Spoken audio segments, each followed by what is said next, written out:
Welcome to the DevReady Podcast. Joining me on the DevReady Podcast today, I have Ryan Zahrai. Thanks, Ryan, for jumping on and joining me in an episode today. Thanks for having me. For those of you that are new here and haven't listened to this before, I do not know much about Ryan. We just had a couple minutes chat now just to figure it out, and I like to approach this fresh. So, along with all of you guys, so Ryan, I'll let you take it away and introduce everyone and let them know who you are and what you do. Thanks, Anthony, and it's great to be part of the show.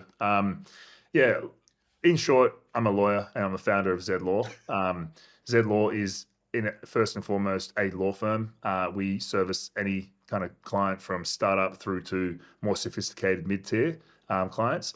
What we're finding is in the last 18 months or so, where Zed's really kind of grown 10x in the last 18 months, which is, like, when I think about that, it's pretty insane. It's ridiculous. It's amazing result.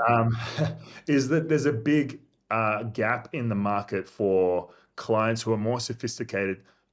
When I say client, I don't even like using the word clients. I say businesses, CEOs, founders who are more sophisticated than the early stage startup, where they just need to be scrappy, young, and quick, and they need to have a bit more sophisticated support. The market that services that are usually like mid-tier firms of like 100 people, a lot of bloat, generally mid-tier lawyers, which I'm not disparaging, but they're not optimized to work fast. They haven't worked in a startup before. They've never understood the speeds of a high-speed scale-up, for example. And so they can't speak the same language, operate at the same pace. And so we have kind of filled that gap. And we're a small fit out. We're not a big team, but we're punching above our weight and getting a lot of these clients from that mid-tier, 5 to 50 mil rev range are the actual sweet spot, and they're loving kind of working with us. And that's how we're kind of growing. Now, that changed. Initially, we were working with startups primarily. We were saying we're a startup firm, but we realized actually we kind of, this is our sweet spot around that scale-up phase. The other stuff that we do is kind of corporate advisory work, which is we've been doing it for a while, but not formalized. So now we're formalized. Okay. And so what we do is we land debt, we land venture capital for clients, we broker new opportunities and enter into new markets. And by virtue of doing that, not through Zed, but through a related separate entity, we basically crack open new opportunities in ways which I don't think many other corporate advisors can, because again, they're very corporate. They operate in the same way corporates do. We're operating like a startup, like we're aggressive. I think I'm probably undiagnosed ADHD, and we're just putting that all into a business so that clients can benefit, right? Yep. And so that's worked really, really well for us.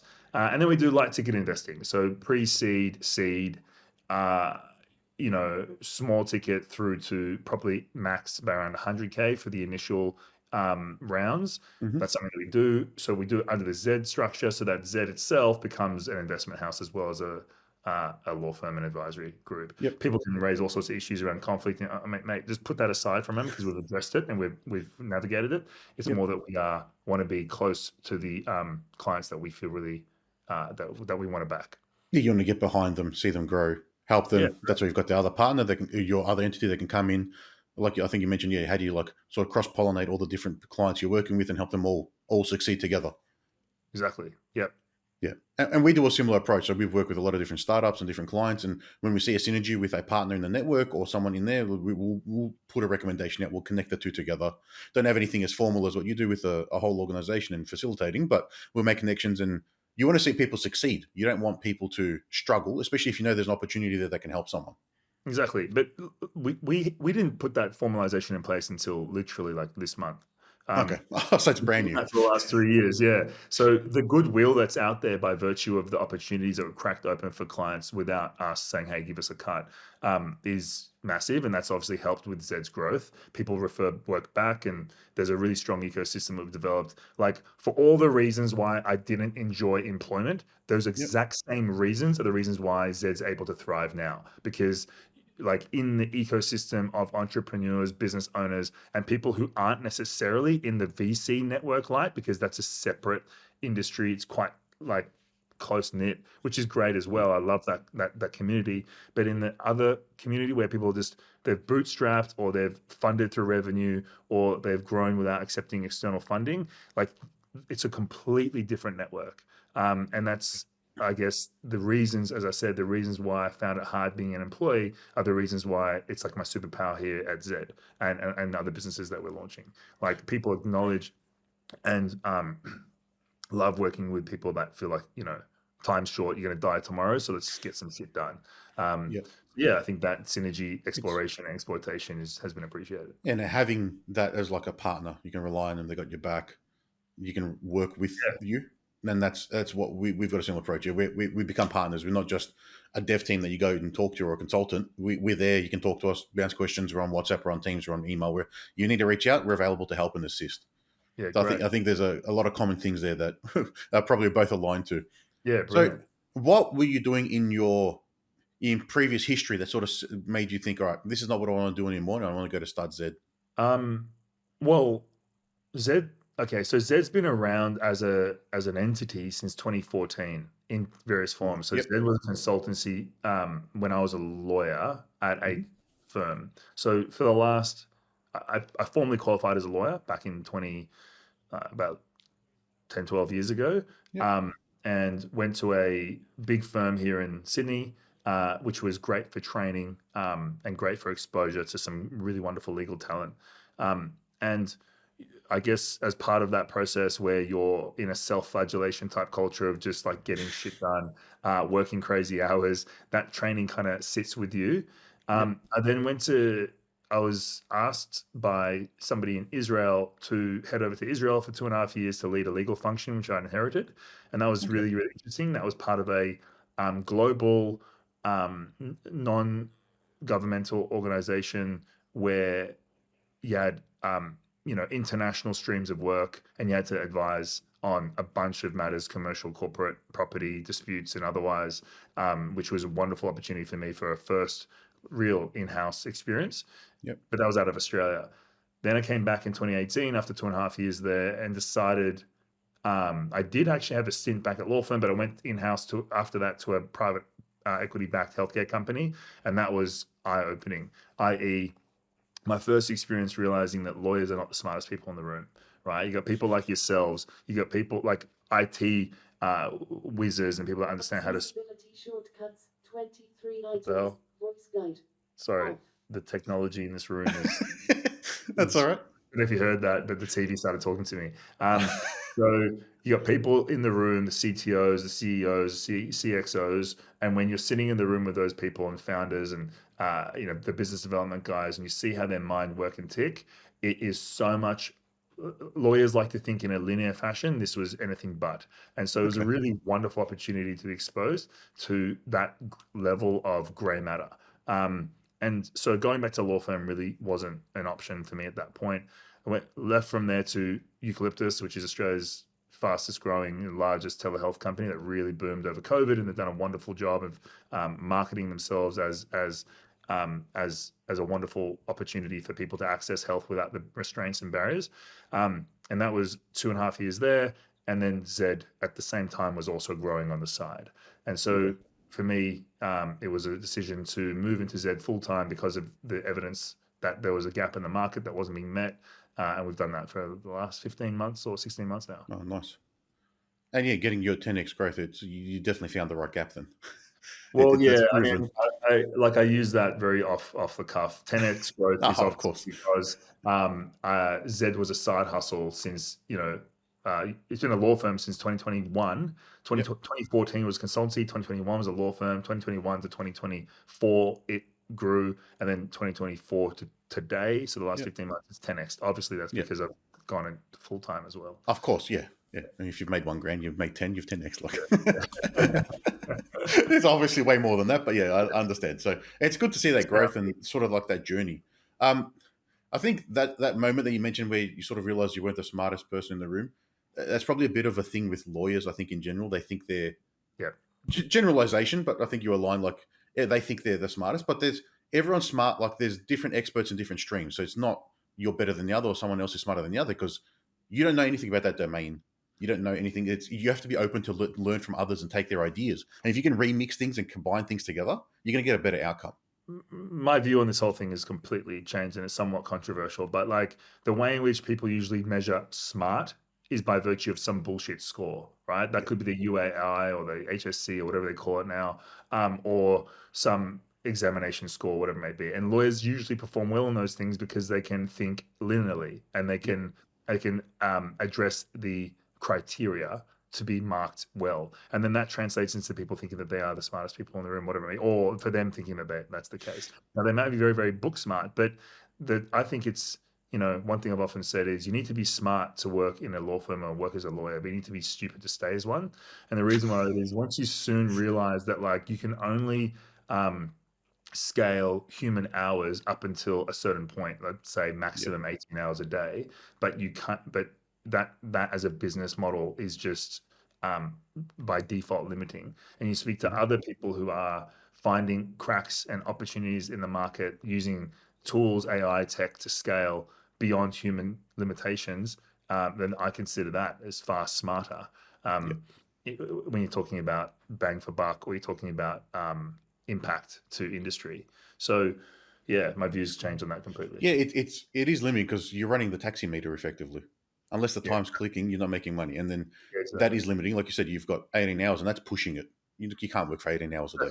Exactly. I was being... You can be in the office for that long. You're not working that long, guaranteed. Yeah.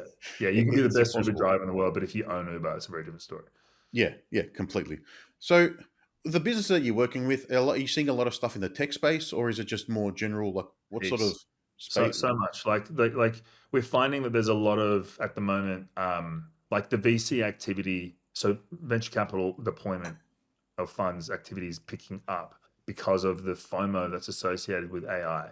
And what's happening is that, at least from what we're seeing, our fingers on the pulse beyond the clients that we service. Obviously, like we're in touch with what's happening in the US, UK, Israel, Cyprus. Less so Cyprus. Cyprus is more for a structuring perspective, but and what's happening in Australia. And we find that I think there's a lot of FOMO around the opportunity to invest in the right AI embedded startup for Australia, and who's going to be the next kind of unicorn. There could be several, and so VCs are throwing their money around a lot with less, how do I call it? It's probably the due diligence is still there, but with less fear than they were previously. You're building more less risk averse, probably. Yeah, correct. And so a lot of these startups that have been around and have had good business models are having to reposition themselves to be like, we are an AI play, and then that can create greater opportunity and appetite for investment. So we're finding that's happening a lot, number one. Number two, a lot of clients are like, they've got really successful businesses and they're then creating another just to address the AI hype at the moment. Okay. It's just going to address a single use case, like a very small, narrow use case. And then they're able to get funding, even seed, like just from angel rounds for that side venture where they weren't able to do so for their primary gig, which is healthy on revenue standards. So there's a lot of adoption of tech. There's a lot of people claiming as well to be like brilliant at tech, to be AI engineers. And so, we're seeing this, at least from what I'm seeing, there's it's similar to the whole crypto boom, where everyone's claiming to be an expert in crypto, an expert in this investment strategy, and they're just scraping profits every single day. Now we're in the space where everyone's claiming to be like the go-to for creating an agentic model that can be embedded within everyone's companies and will solve everyone's problems. So I'm super excited about where things are going, and Zed is, I think, at the forefront and cusp of the experimentation that we are playing with when it comes to agentic AI. And I think it's definitely going to be the case where the best and future law firm is going to be 5 gun legal operators or 10 good lawyers or whatever it may be, and then 100 AI agents, like an employment law agent, a commercial agent, an M&A agent, a CX agent, and they are super trained based on legal input training, but then that just increases that scale that we're talking about previously. So seeing a lot of I think that approach you're going to see in most businesses in the coming years. Having the people talking about saying we've got the ultimate model now that we can go in and do everything, they're talking out of their ass, really. Like it's too early to have 100% workable, reliable model to get to that level. I'm keeping up with this as much as possible. So just I started doing a weekly AI news update to the team because I consume so much content to try and stay on top of it because I don't expect them to listen to it. Last week, I was 27 videos and podcasts that I listened to and about 12 hours of content. Like, I'm just trying to stay on top of everything. And it's AI everywhere you can think of. You can't put your head in the sand, but you have to just try and ride the wave and understand where it's pivoting because it's changing so fast as well. But it's Yeah. definitely going in that direction. 100% agree with you there. Like I think Yeah, it's no, I'm super excited. Like the generation for my kids, like education can't keep up, and so no, I'm just trying to get the kids to understand that hey, this is all like the world's changing at a faster pace than it did when I yeah, was growing up, and I think every parent says that to their kids. But this is on steroids, right? The yeah, exponential growth of capacity and ability and opportunity is significant as compared to what it was previously, where you still kind of somewhat had to have some degree of qualification or get a degree to be like noticed. Now it's not about that at all. It's just about what can you develop with the tools that exist out there. yeah. Um, yeah, no, super exciting. There's a lot of opportunity for charlatans out there and a lot of wastage on experimentation. But Mhm. we've seen a lot of companies raise even just on an idea, like zero MVP, zero just concept. So it's I sort mean, of rolled back to COVID investments because it that's what was feels like happening it then. in some respects, but in saying that, it's often the team that inspires the confidence, right? So you got a Yes, of team that course. are X, like whatever, and then they're like, we have this idea, and so really they're getting funded on the fact that they are. Look, I reckon 60%, 70% of the actual like um emotion behind Hmm. funding is on team anyway. Yeah. Oh, it has to be. You got to believe that they have the conviction behind their idea, and they're the ones that can deliver it. The other thing I find to be funny is that as soon as you say X Atlassian, X Google, X whatever, people's eyes light up. But you don't actually know what that person was doing there. Were they actually an important part of the team? Were they a vital cog? Did they invent something, or have they been an intern for 3 months and now that's their calling card? Yeah. Look, I think there's a lot of that. And the more sophisticated investors will look behind and go, well, was this person punching tickets, or were they actually solving problems Yeah. and like an engineer behind a particular? Yeah, I think that, but yeah, I think look, in the end, this is all a competition for the limelight, and where anyone can say X this, X that, or I'm a founder of ABC. This is the world we live in. Of Unfortunately, course. it's very much one of okay, look at me, I'm more important than the person next to me.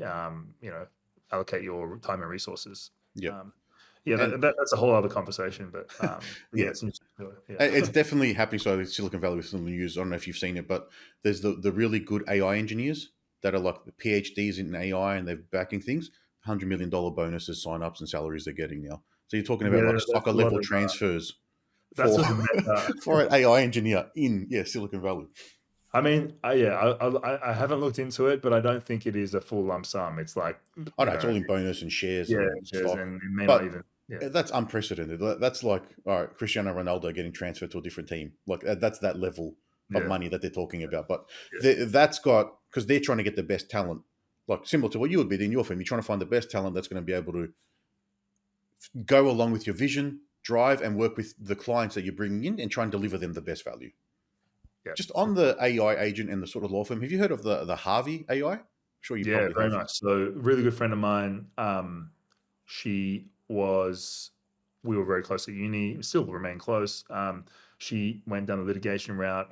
I've had my journey, and she's Australian, but she's left to the US and joined Harvey, and she's the one that cracked open the Australian Okay. uh, like demand for Harvey, at Yep. least to the extent that it is now. And she might be the one that leads APAC in Yep. future. So that Harvey's opening up in September. But the fact that Harvey, in the space of like a year, has raised 3 separate occasions and done that to its valuation on the basis of future like Yeah. demand Future earnings. is incredible. Like Yep. actually insane. It just shows that legal tech in I guess legal tech for the top market. So these are for firms that want to be able to exploit time saving AI um, to do things that swathes of paralegals and junior lawyers would otherwise do. Mhm. Is yeah pretty telling, and I think that that's where the future of AI is going to really focus, because if you can crack open these large businesses inbuilt inefficiencies to benefit large clients, to be able to do more work for less labor power or labor cost, then that's really where the investment's going to land. Yeah, it's crazy. And then there's another one called Crosby AI, which is again, at least from my knowledge, it's like pre-product, but Okay. it is been funded by Sequoia. I think 6 mil initial Wow. early Okay. round, which is a lot for a seed. Sequoia is a huge player, and they are, positioning themselves to be an AI, basically a hybrid law firm, right? AI and human law firm, which is Okay. super interesting because that's what Zed's doing. So, like, in the sense that Zed's partnered with and invested in a company called Verity, Yep. VERATY.ai, and Verity's platform and what it does and is um, effectively allowing people to use AI first to get Yep. their answers to 75% conviction, and then clicking a button and getting a human to verify if they want a human to verify. Yep. I think 75% of most businesses' legal needs can be solved without a human anyway. And so the fact that you're using an AI platform, which is more performative than using ChatGPT off the shelf, and it remembers your data and has your ecosystem in mind, I think you'd love the platform. Yeah, I'll check it out. I think you'd love it. Because That allows people to then solve most of their problems, and then only click a button to have a lawyer review if they need it. and that approach is exactly what I've been telling people for 2 years. Yeah. ChatGPT can do anything for anyone. You need a niche thing that understands what you're doing. But the difference is it's not just having the AI tell you something. You have to review it. You can't just use it as is. So even we've built our own DevReady AI platform. So our consulting process to plan product has turned into an AI assisted consulting process. And I'm in this tool every day designing our systems. But it's get the AI to draft something, put information, draft it, expand it, now review and fix the gaps. Big time saving is just working through that and trying to understand how to work with AI properly, which is what you're doing. And that approach is the only way it's going to work for now, Yeah.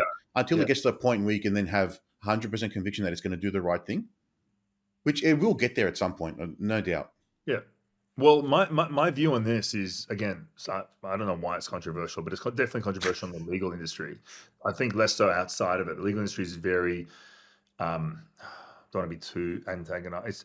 It's very old school, and it's thinking and tries to protect its turf. Yeah. But my view is this: out of, let's say, 1,000 lawyers, take them out on average, not 1,000 lawyers from top tier law firms. I'm saying 1,000 lawyers across a sampling of lawyers in Australia. Yep. They'll be plot against a bell curve, and you'd have the standard deviation, which would be average lawyers, and you have this, 2 standard deviations up, which would be absolutely incredible lawyers who are just impressive as, and then you have 2 standard deviations below who are like, they're just negligent and pretty much everything they do is use templates and they're shit. And you have this bell curve, right? Yep.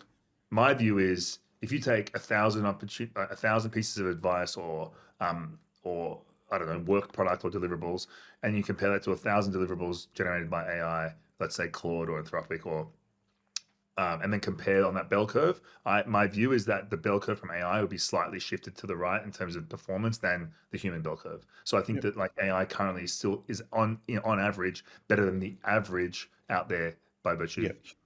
Now, there are still issues, errors, hallucination. I've seen it firsthand. Like, it's making shit up in front of me. It makes no sense. Yeah.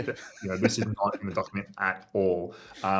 But, in saying that, paralegals and other, junior lawyers without the experience make mistakes too. And I think that's what I'm talking about, the bell curve. There's juniors, there's seniors, there's experts, there's otherwise. So, yeah, I think inevitably we'll be at the position where it's like uncontroversial that AI is going to perform better than humans on 85 to 90% of the occasion. Even some of our clients now, they're using AI as a diagnostic tool to determine the presence or otherwise of cancers across scans.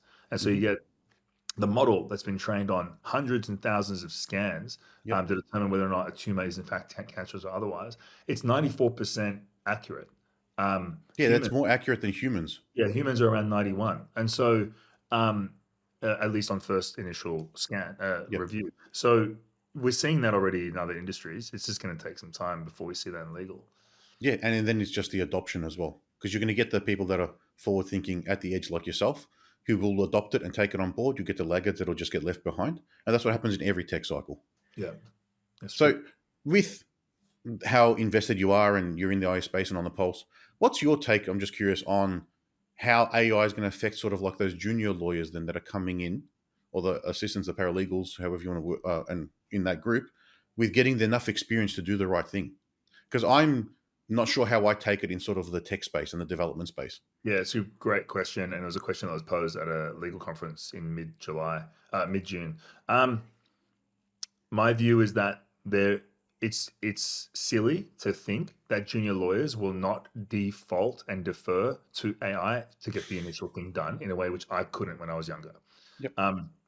And so instead of the legal industry saying, junior lawyers, you must learn how to draft this thing, or you must learn how to do the research here and do it yourself in the way that we used to, I don't think there's much point. That's trying to force us to use an anachronistic model in a very fast future tech-enabled world. I think what needs to happen is the legal industry, junior lawyers will still be needed, but the legal industry will be one of, okay, these are the tools. We want you to become experts at using these tools. To be able to get the 75% position, then this is the process in which you have to adopt to verify that information. Before you provide it to your senior associate or your senior lawyer to review, you have to make sure that the output that you've generated using these tools, because you're probably better at using it than we are, is validated and vetted prior to you handing it up to your superior. And it's never actually one that's sent out to clients before that occurs. So I think that's the way things will occur in the future. In saying that, I think we are seeing a trend where there'll be less of a demand from large law firms to onboard like 50 new junior lawyers in clerkship processes. I think it'll be so that'll change. Yeah, I think there'll be some reduction there, because you can have non-legal staff perform some of that work, because when you're a non-admitted junior lawyer, you can't verify or validate it in any event. It just needs to go to a senior. Yeah. But look, in the end, I think human labor is always going to be there. There's always a need. Courts, for example, and court processes are always going to be the last to adopt and endorse an AI agentic model, because it's like people's rights being litigated. Yep. And there are practice notes that have been released by the New South Wales courts basically saying that if you have used AI, you have to make a declaration that there's been assistant help here. Yep. And courts don't look favorably upon it. So I think it's not going to completely eliminate the need to hire juniors. But for example, Zed Law and our practice, we just don't think we need juniors because the AI can do most of the tools for us. So we don't have any juniors in the firm. We have one paralegal and she's great.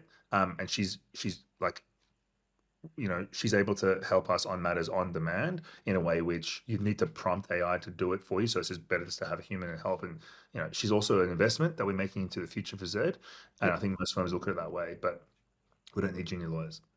And from our end, as in the tech space and development side, it can write good code, but you still need to be able to review it. So those junior programmers, I think what they lose out on is the experience of learning how to solve problems a bit. Yeah, but the way they're going to solve them is different now. They're going to be talking to the ChatGPT. They're not going to be going to what we will do is Stack Overflow, see what other developers have suggested, try and pick a solution. It's ChatGPT, give me a solution or whatever the tool is. There's actually research on this right now where the use of these models has actually affected brain capacity to problem solve.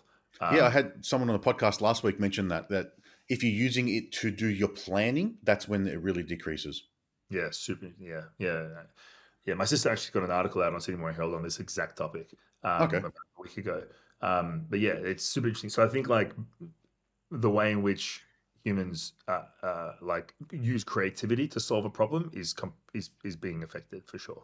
Yeah, because as soon as you start offloading your capacity, you start the brain's like a muscle. Yes, so the less you use it, the less capacity you have to use it at its maximum to be able to get the results that you're after and be creative and join those dots. I think for people like us, you're always trying to learn and crave new information. That's how it seems like you are. So it's you will have that drive, but there's gonna be a lot of people that are gonna be affected because they don't think like that. If I can offload something, I'd rather be lazy, and that's not the approach. Yeah. Oh, I think and there's also the counter to that, which is like the Gen Zs coming into market now, who they're like, well, if I can do stuff without my brain being used at all, they make money from it, then that's the smart play. And so I think there's even a cultural divide occurring at the moment where Gen Zs coming in like, why would I stick around at a job? And I get it, because one of the, I guess, primary motivations to sticking around at a job is to prove income Mhm. oftentimes for serviceability to buy a house, which they're like, well, I'm priced out of this market anyway, and I think buying a house is a dumb investment. And so they're just like, well, I can make a lot of money and be cash positive by virtue of building a bunch of micro businesses or businesses using AI, where I don't need to stay in a job and say yes to the man, right, all the time, right? Yeah. A super interesting cultural divide occurring as well with that's being enabled by tech. Especially if you think of the opposite side on the Gen X and Boomers and how they grew up with none of that, and it's all about that. Yeah, exactly. Yeah, it's going to be interesting where everything's going. Any thoughts before we wrap up about how you should sort of be approaching this side, or anything to do with in your space that you want to let Look, I everyone know? think, look, similar to what you do, I think it's just like keep finger on the pulse and always be ready. I'm talking like every quarter, change your approach, review your strategy, like put testers and feelers out in the market and adjust your values, or values probably need to be less changed every quarter. But I think adjust your strategy and your offering that you make to the market and to the people that you work with, because I think it's, unless you're these big inflexible industry players, people in our space and in our mid and small SME type space need to be extremely nimble and willing to change on very early market data to suggest that we should be. So I think, I'm excited for the future. Like, we're investing heavily in the space, and I'd love to talk to you more about what we can do together to make that a reality for both our partners. Oh, definitely happy to talk about that anytime. And yeah, for those of you that are looking at that stuff, like if you're not doing that quarterly review, the tech will move so fast that you'll either be forced or you'll be left behind. So you're going to have to do it. It's not something that's optional anymore, I believe. 100%. Yeah. Great. Well, Ryan, it's been a pleasure having you on. Thanks so much for your time today. And there's been an interesting chat. I haven't spoken to anyone in the legal space about AI, and it was eye-opening. If anyone wants to reach out and find out more about yourself and Zed, how can they do that? Just go to Zed.law, Zed.law, and you'll find a way to get in touch. Yeah, awesome. Well, thanks again, and thank you. Thanks, Anthony. Appreciate it.